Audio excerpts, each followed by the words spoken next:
Hai semuanya, ketemu lagi sama aku Hanifa. Apa kabar? Semoga kalian selalu sehat dan baik-baik aja ya teman-teman. Nah, hari ini aku mau membahas kisah yang luar biasa aneh menurutku dan bikin geleng-geleng kepala sih, saking kok bisa ya gitu loh. Kisah tentang seorang pria yang menikahi wanita yang ternyata bukanlah istrinya dan punya anak yang ternyata bukanlah anak kandungnya. Dia juga gak sadar kalau pengelola keuangannya dan juga tukang yang biasa benerin rumahnya itu bukan seperti yang kelihatannya. Pokoknya sekeliling di hidupnya tuh ya kayaknya hal yang palsu semuanya. Kira-kira gimana ya cerita lengkapnya? Langsung aja yuk kita bahas. Hai semuanya, sebelum kita lanjut ke kasusnya, aku mau kasih tau kalian nih. Jadi ceritanya aku tuh lagi suka banget sepedaan dan pastinya banyak juga dari kalian yang lagi pada suka sepedaan nih. Nah, selain lagi musim, sepedaan itu juga sehat banget ya buat tubuh kalian. Dan salah satu aksesoris yang penting banget buat kalian kalau lagi sepedaan tuh adalah helm. Nah, ini aku akhirnya dapet nih helm yang cocok banget buat aku. Modelnya aku suka, terus juga keamanan juga oke banget. Nah, kalian bisa lihat ya, bahannya tuh bagus banget tuh. Nih, ada topinya gitu di sini. Dan memang model ini yang aku lagi cari banget karena ini lagi model banget ya sekarang. Udah gitu, keamanannya pun oke banget. Aku beli helm ini juga udah termasuk sama lampu ini teman-teman. Nah, jadi kalian gak usah beli lampu terpisah lagi, lampunya udah dikasih sekaligus tuh. Jadi kalau kalian mau sepedanya malam minggu kalian mau sepedaan, nah di sini bisa dinyalain deh lampunya. Jadi walaupun kalian nggak punya lampu sepeda belakang, kalian bisa nyalain lampu di helm kalian ini aja. Jadi tetap aman tuh. Caranya juga gampang banget, tinggal dipencet-pencet aja. Banyak juga jenis lampunya, ada yang kedip-kedip, ada yang diem, ada segala macem lah. Kalau mau matiin tinggal pencet yang lama dan mati deh tuh. Jadi buat kalian yang pengen punya helm kayak gini juga, oh ya warnanya juga banyak loh teman-teman, ada 4 warna, biru muda, biru tua, hitam, dan abu-abu. Kalian tinggal klik aja linknya, udah aku taruh di kolom deskripsi. Jangan lupa ya dibeli ya, biar aman kalian sepedaannya. Nah sekarang yuk kita cobain pakai helm ini kita naik sepeda.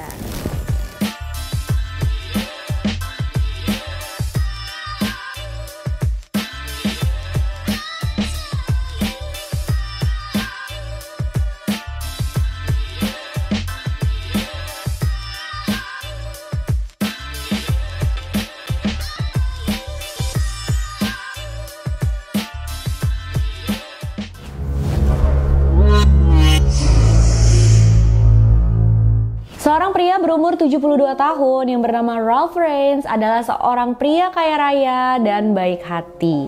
Dia adalah pewaris tunggal dari usaha ayahnya yang bernilai jutaan dolar. Dan Ralph ini berumur 60 tahun saat ayahnya meninggal. Setelah ayahnya meninggal, akhirnya Ralph lah yang menjadi pemilik lahan seluas 1.200 hektar yang penuh ditanami sama pepohonan di daerah Oregon, Amerika Serikat. Tapi walaupun Ralph sudah mempunyai harta yang berlimpah, dia tetap tinggal di rumah sederhana dekat perkebunannya.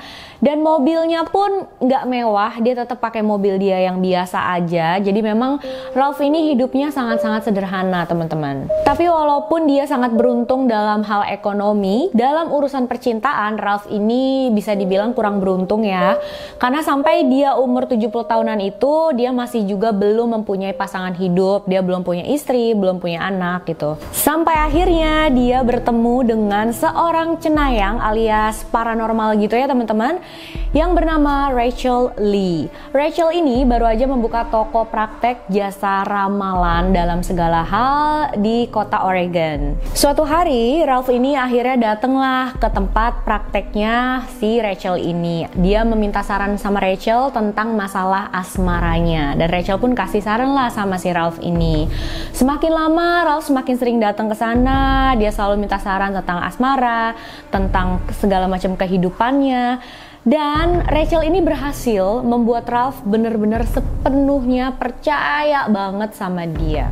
Sampai-sampai Ralph ini bukan hanya mempercayakan masalah asmaranya sama Rachel, tapi dia juga mempercayakan masalah keuangannya. Dia dengan cepat mengangkat Rachel menjadi akuntan pribadinya. Dan seperti yang kalian tahu ya teman-teman, Ralph itu uangnya banyak banget kan, jadi ya Rachel pun langsung setuju, dia mau oke, aku bakal jadi akuntan kamu gitu loh. Saat itu akuntannya Ralph kan bukan cuma Rachel ya, jadi sebelumnya tuh kan dia sudah punya akuntan dan juga sudah punya pengacara untuk bisnis dan dirinya sendiri. Tapi saat Rachel diangkat menjadi akuntan juga sama si Ralph ini, Rachel langsung bilang sama Ralph untuk kayaknya pengacara sama akuntan kamu sebelumnya itu nggak bisa dipercaya. Jadi mendingan kamu tidak memakai jasa mereka lagi, biar aku aja yang urus semuanya gitu loh. Dan karena memang Ralph sudah percaya banget sama Rachel, akhirnya ya Ralph setuju. Dia langsung bilang oke, aku bakalan berhentiin mereka. Dan akhirnya pengacara dan akuntan sebelumnya tuh diberhentiin sama Ralph. Dan seluruh keuangannya Ralph, mau yang pribadi, bisnisnya, segala macam propertinya itu semuanya diurus sama Rachel. Rachel saat itu juga memprediksi kalau Ralph bakalan bertemu dengan cinta sejatinya di sebuah airport dalam waktu dekat ini. Dan bener aja, Ralph bertemu dengan seorang wanita berambut pirang, berkacamata, dengan aksen Britishnya. Dan wanita itu bernama Mary. Mary dan Ralph bertemu di sebuah airport seperti yang Rachel prediksikan. Dan si Mary ini umurnya masih sangat muda, jadi memang umurnya Mary dengan Ralph itu bedanya jauh banget. Tapi walau begitu, mereka dengan cepat saling tertarik, mereka akhirnya berhubungan terus dan menikah. Ralph akhirnya memiliki istri untuk pertama kalinya. Dan teman-teman, si Mary Marks ini ternyata profesinya juga adalah seorang akuntan sama seperti Rachel. Wah, kebetulan banget ya. Nah akhirnya Ralph pun mengangkat Mary untuk menjadi asistennya Rachel. Akhirnya keuangan Ralph pun diurus sama dua wanita yang paling dipercaya oleh Ralph, yaitu Mary dan Rachel. Tapi Rachel bilang ke Ralph untuk jangan ceritain tentang pernikahan kita ini sama siapa-siapa ya, aku nggak mau, jangan dulu gitu loh. Dan Ralph pun dengan polosnya entah gimana ya, dia setuju. Jadi ya dia nggak menceritakan tentang pernikahannya dengan Mary ke orang-orang. Rachel pun berhasil meyakinkan Ralph untuk menandatangani dokumen yang menyatakan kalau Rachel memiliki hak untuk mengontrol seluruh keuangan dan propertinya Ralph. Dan itu memungkinkan Rachel untuk pada akhirnya menjual sebagian besar perkebunan milik keluarga Ralph tadi seharga $8 juta. Tapi Rachel bilang ke Ralph kalau perkebunan itu lakunya seharga $1 juta doang. Jadi yang $7 juta itu ya disimpan ke kantong pribadinya dia. Sepengetahuan Ralph, harta yang dia miliki ya tinggal uang $1 juta milik dia di rekening, terus juga lahan perkebunan seluas 300 hektar yang tidak dijual, dan rumah sederhana yang dia tempati. Rachel menggunakan uang hasil membohongi Ralph tadi sebesar $7 juta untuk membeli 9 properti mewah, yang salah satu diantaranya adalah rumah seluas 4.600 meter persegi yang dia tinggali bersama keluarga besarnya. Salah satu anggota keluarga tersebut adalah pria bernama Blancy Lee, yang Ralph percaya kalau Blancy ini adalah saudara lelakinya Rachel. Dan akhirnya Ralph pun mempekerjakan si Blancy ini di rumahnya sebagai tukang. Tapi padahal si Blancy ini bukannya saudaranya Rachel, tapi dia adalah pacarnya Rachel. Mereka juga menggunakan uang Ralph tadi untuk membeli baju-baju mahal yang bermerek, terus juga jam-jam mahal seperti Rolex. Mereka juga beli mobil-mobil mewah, mobil sport mewah, mobil vintage, dan perhiasan-perhiasan mewah. Bukan itu aja, mereka juga menggunakan uang tersebut untuk berjudi di Las Vegas dan Monte Carlo. Mereka bahkan keliling Eropa, mereka mencoba restoran-restoran mewah di sana. Ya, pokoknya mereka menjalani gaya hidup yang luar biasa mewah menggunakan uang Ralph tadi. Sementara di rumah sederhananya, Ralph baru mengetahui kalau dia bakalan jadi ayah. Jadi menurut aku ini aneh banget sih ya. Si Mary, istrinya Ralph, itu dia bilang kalau dia pengen punya anak dari Ralph. Tapi itu sedikit sulit ya, karena katanya mereka ini tuh gak pernah berhubungan intim. Dan aku gak bisa ketemu infonya kenapa si Ralph ini setuju aja gak berhubungan intim, apa memang dia sudah tidak sanggup atau memang dia mengerti dan mau aja gitu ya menuruti permintaan istrinya Mary, aku juga nggak ngerti. Tapi akhirnya si Mary ini bilang ke Ralph, ayo kita punya anak yuk, aku pengen punya anak dari kamu, tapi bayi tabung. Jadi cuma, ya kalian tau lah ya prosesnya bayi tabung gitu loh. Akhirnya Ralph pun setuju, oke deh aku setuju ya, mereka pun akhirnya melakukan itu. Maju ke 9 bulan selanjutnya, akhirnya Mary mempersembahkan seorang anak lelaki kepada Ralph yang katanya anak itu adalah anaknya Mary dan Ralph dari hasil bayi tabung tadi. Dan anak itu diberi nama Giorgio Armani. Ralph benar-benar menyayangi anak itu karena di pikirannya kalau Giorgio Armani itu adalah memang anak kandungnya. Jadi semua yang terbaik diberikan untuk Giorgio sama Ralph. Sampai suatu saat seorang detektif dari kepolisian lokal mencium hal yang mencurigakan gitu. Dia rada curiga sama Ralph dan Rachel. Bukan cuma karena Ralph ini tiba-tiba punya anak aja ya teman-teman, tapi juga karena penjualan lahan perkebunan Ralph yang sangat mahal dan sangat luas itu. Jadi si detektif ini pun mulai menyelidiki Rachel lebih dalam lagi. Terus dia tahu ya si Rachel ini ternyata punya toko praktek untuk jasa ramalan. Dia amatilah toko praktek ramalan itu, dan ternyata detektif itu melihat Rachel ini ganti-ganti mobil mewah terus. Udah gitu juga tempat praktek ramalannya itu direnovasi jadi bagus banget, dikasih barang-barang furniture yang mahal-mahal juga. Ya detektif ini rada curiga karena memang kan kalau untuk diramal sama Rachel itu bayaran cuma $10 per ramalan. Jadi untuk membeli barang semahal itu kayaknya memang tidak masuk di akal ya teman-teman. Kok bisa gitu loh, mobil sport mewah, mobil vintage mewah, terus juga furniture yang mahal-mahal di dalam sana. Akhirnya detektif itu pun mulai terus memeriksa Rachel lagi. Saat detektif itu melakukan pengecekan pada beberapa bank, dia mengecek rekeningnya Ralph juga. Dia menemukan kalau ternyata Rachel dan Blancy itu sudah menggerus habis uangnya Ralph sampai tinggal $100 aja teman-teman di rekeningnya. Gila banget ya. Membawa surat penggeledahan, sang detektif pun akhirnya melakukan penggeledahan pada toko praktek ramalannya Rachel dan juga rumah jutaan dolar yang dia beli menggunakan uang hasil menipu Ralph tadi. Di antara bukti-bukti yang ditemukan oleh kepolisian, salah satunya adalah video berikut ini.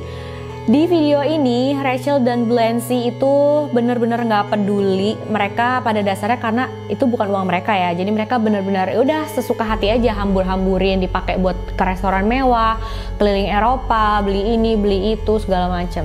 Tapi mereka bukan hanya menghancurkan keuangannya Ralph, mereka juga akan menghancurkan hati dan perasaannya Ralph. Kalian tahu apalagi yang tipuan? Jadi istrinya Ralph yang bernama Mary itu ternyata juga namanya bukan Mary Marks. Dan polisi juga tidak bisa menemukan record kalau Mary dan Ralph itu benar-benar sudah menikah. Jadi ya pendeta yang menikahkan mereka, sertifikat pernikahan mereka itu semuanya palsu, itu semua sudah diatur. Dan mereka semua ya orang-orang suruhannya Rachel juga. Istri yang sudah dinikahi oleh Ralph hampir 10 tahun yang bernama Mary Marks tadi, itu namanya bukan Mary Marks tapi Portia. Dan siap-siap teman-teman, dia adalah anak kandungnya Rachel Lee. Portia masih berumur 18 tahun saat dia direkrut untuk menjadi salah satu pemain dalam tipuan yang sudah direncanakan kepada Ralph itu. Menyamar menjadi Mary, dia memakai wig berwarna pirang, dia pakai kacamata dan berbicara dengan aksen Britishnya untuk menjadikan nyata ramalan ibunya si Rachel kalau Ralph akan bertemu dengan cinta sejatinya di sebuah airport tadi. Saat polisi sudah yakin dengan semua hal ini, mereka pun datengin Ralph dan kasih tau lah semua ini ke Ralph. Pada awalnya Ralph marah-marah, dia benar-benar shock dan kaget, pastinya sakit banget ya teman-teman. Dia ya nggak percaya, bilang ke polisi, nggak mungkin itu kayak gitu ya, pokoknya dia marah-marah lah. Wajar aja ya, mungkin ia susah juga terima kenyataan kalau ternyata istri yang sudah kita nikahi hampir 10 tahun itu adalah palsu. Dan yang lebih parah lagi, ternyata anaknya yang bernama Giorgio Armani tadi itu bukanlah anak mereka sama sekali. Bukan anak Ralph, bukan juga anaknya Portia. Giorgio yang sudah dia besarkan dengan penuh kasih sayang, yang memang dia anggap sebagai ya anaknya sendiri gitu ya. Ternyata itu adalah anak dari saudara perempuannya Portia. Jadi ya cucunya si Rachel. Selama hamil, Portia memakai busa di perutnya untuk mengelabui Ralph, dan aku juga nggak tahu ya kenapa emang si Ralph tuh nggak pernah pegang-pegang perutnya atau gimana. Aku juga nggak ngerti. Tapi yang jelas nggak terbongkar lah kebohongannya dia itu. Sampai 9 bulan Ralph tetap percaya, dan di saat waktunya dia sudah mau melahirkan, ceritanya dia udah mau ngelahirin nih, dia pergilah keluar kota dan tiba-tiba dia balik lagi udah bawa anaknya. Jadi ceritanya dia ngelahirinnya di luar kota biar dia nggak ketahuan sama Ralph. Kemungkinan besar mereka membuat cerita tentang anak bohongan kepada Ralph ini ya untuk mencegah Ralph deket lagi sama teman-teman atau keluarganya. Jadi kan Ralph fokus ya sama si Portia dan Giorgio. Setelah tahu tentang semua ini, Ralph pastinya hancur banget. Tapi luar biasanya teman-teman, dalam satu interview Ralph itu bilang sebenarnya kalau mereka itu jujur sama aku dari awal gitu ya, walaupun sudah terjadi tapi akhirnya mereka jujur cerita sebelum akhirnya tertangkap. Si Ralph ini katanya bakalan memaafkan dan melupakan semua yang udah mereka lakuin. Benar-benar pemaaf banget nih Ralph kayaknya ya. Rachel Lee diberi hukuman 8 tahun penjara, sedangkan Portia diberi hukuman 33 bulan penjara. Dan Blancy diberi hukuman 18 bulan penjara. Mereka bertiga semuanya sudah bebas sekarang dan sudah menjalani kehidupan seperti biasa lagi. Mereka bertiga juga diperintahkan oleh pengadilan untuk membayar uang ganti rugi kepada Ralph sebesar 30 juta dolar lebih. Dan sekarang ini Ralph itu sudah menerima beberapa juta dolar dari hasil penjualan barang-barang yang dibeli oleh Rachel dan keluarganya pakai uang dia kemarin itu ya. Sedangkan Ralph dia kembali hidup sendirian lagi, tapi tentunya tanpa lahan luas yang diwarisi oleh ayahnya ya. Tapi untungnya masih ada sih ya 300 hektar lahannya dia yang dia teruskan tanemin pepohonan di sana. Akhirnya sekarang ya dia cuma punya pepohonan itu aja sebagai keluarganya dia. Seorang pria yang sudah tua, yang kesepian, mungkin dia memang cuma pengen cari kasih sayang gitu ya di masa-masa hidupnya itu. Dia mau punya keluarga, dia mau punya istri, dia mau punya anak, tapi akhirnya malah ditipu besar-besaran kayak gitu. Kasihan ya teman-teman. Untung ada detektifnya itu ya yang peduli dan akhirnya turun tangan. Kalau enggak mungkin nggak tahu sampai kapan Ralph ini ditipu, mungkin sampai semua uang itu benar-benar habis, habis itu dia udah ditinggalin kayak gitu aja. Tapi hati-hati ya teman-teman, jangan terlalu cepat percaya sama orang yang baru kita kenal. Ya ini buat diri aku sendiri juga sih, kayaknya memang kita jadi berpikir untuk bener-bener harus waspada nih gitu loh, karena memang kita nggak bisa sih negative thinking terus sama orang lain, tapi pastinya waspada tuh harus. Dan yang harus disyukuri juga karena kita masih punya keluarga di sekeliling kita yang sayang sama kita, yang bisa kita ajak untuk berbagi, untuk sharing gitu ya. Makasih udah nonton video sampai akhir. Jangan lupa komen ya teman-teman, apa pendapat kalian tentang kasus ini. Terima kasih. Jangan lupa like, subscribe, dan share video ini sebanyak-banyaknya. Dah.